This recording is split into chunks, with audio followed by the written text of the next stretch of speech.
once again. You are welcome to my YouTube channel. All my viewers, I'm wishing you all the best, and I pray for the almighty blessings upon all of us. I'm going to continue with cardiovascular this time around. Finish discussing about high blood pressure, hypertension, the causes, which could be related to the lifestyles, eating of fatty foods, eating of low fiber diet, taking of excessive salt, and so on.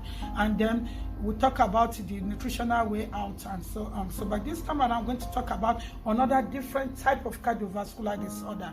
This other different type of cardiovascular disorder is called atherosclerosis. Atherosclerosis is a kind of cardiovascular disease that is caused by accumulation of excess fat, excess cholesterol and toxins within the arteries, the pathway where blood flow.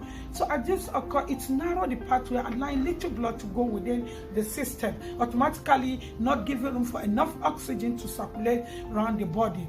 It is a very easy to diagnose type of cardiovascular disease, because after measuring your blood pressure and you find that your blood pressure is a little bit down, not too high, and you still feel once in a while you feel dizziness, you feel severe headache, you feel blunt seeing sight, you feel weakness, then you go for proper checkup.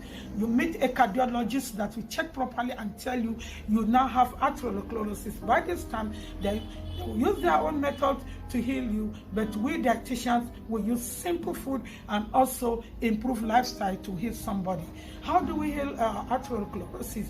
We cut off fat diet. Any bad fat should be out of that diet. Saturated fat completely. Fat that is bad.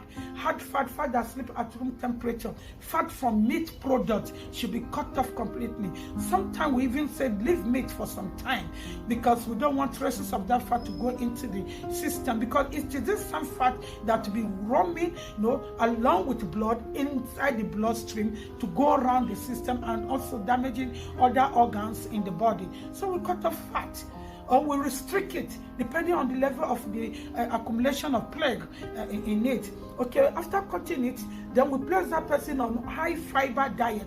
It could be soluble fiber, it could be insoluble fiber.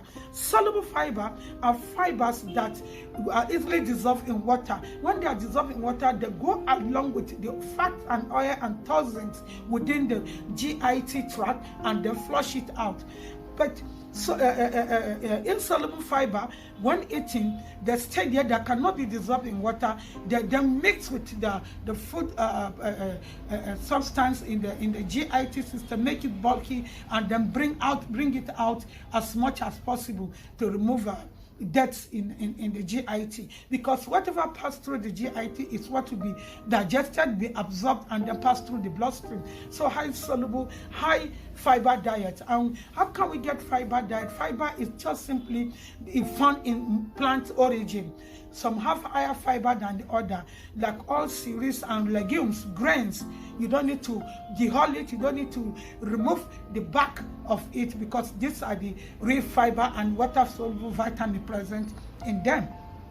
So when we increase this fiber with lot of vegetables has fiber, lot of fruits have fiber, we boost it up. And the most important thing again about fiber diet, high fiber diet, since fibers are got from a plant origin, they are of high anti-oxidative agents. When I say high anti-oxidative agent, they help to flush away fatty foods, plaques and toxins along the pathway through the GIT towards the pathway of the blood, where the blood passes, that is the arteries. They flush it out.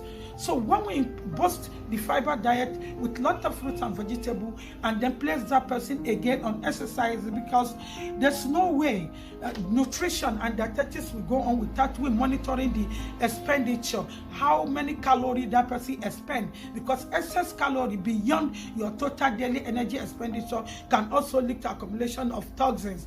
If these calories are not used, they remain in the system and be converted back to fat. So we use them, we burn them out.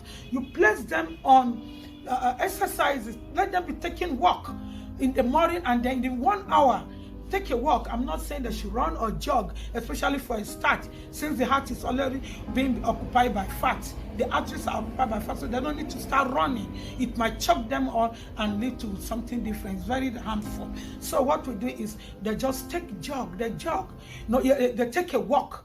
You trek, you check your time. After 1 hour, it's okay. You come back, take a warm bath, and then take your meal according to recommended by your dietitian. And then later in the evening, you take the same walk, and we keep monitoring your weight. We keep monitoring the level of the cholesterol within the arteries. And then with time, dietary is real. You find out that all these ways are open. Otherwise, it will, if things like this, if we do not manage it this way, in fact, it come back again and then block the whole pathway, which can be burst. If it bursts, it's dangerous.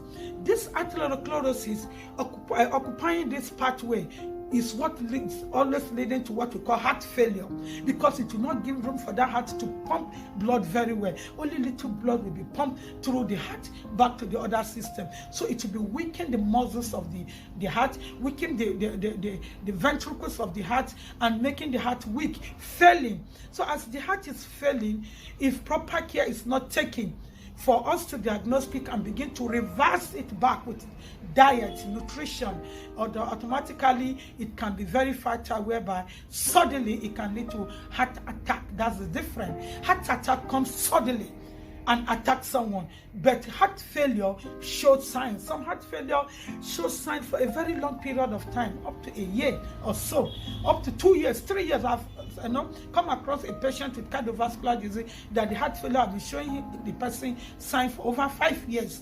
Okay, when you notice it, then you cut off sodium diet, you reduce your sodium, reduce your fat, reduce sugary food, stop eating processed food, canned drinks, things like that. They are too sugary that excess calorie in the body that are stored in the body are later converted back to fat. Excess amino acid in the body are later converted to fat. High biological value protein like meat products are reduced drastically, and we'll go for fish. Again, I said fish.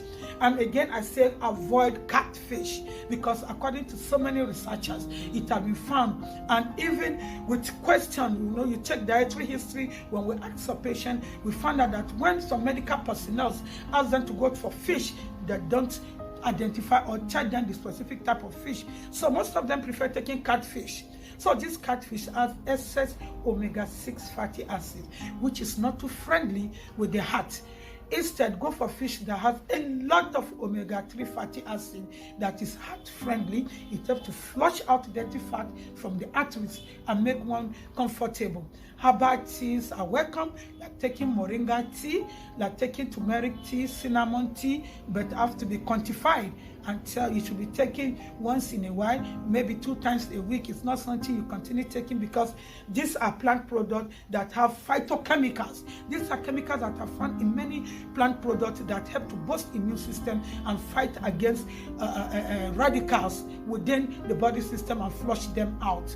So, and then this zinc will boost somebody's zinc intake too, so that it helps to boost that person's immune system, and then the person will have the strength and energy to keep going on. So let me stop here under atherosclerosis. Next time I'll discuss more about the dietary intake, food allowed, food disallowed, and then talk much about other type of cardiovascular disease. Thank you very much. Don't forget to subscribe, don't forget to like, and then share. I'm still your dietitian, Aisha to Yusuf, Aisha Nutri Diet. You are welcome.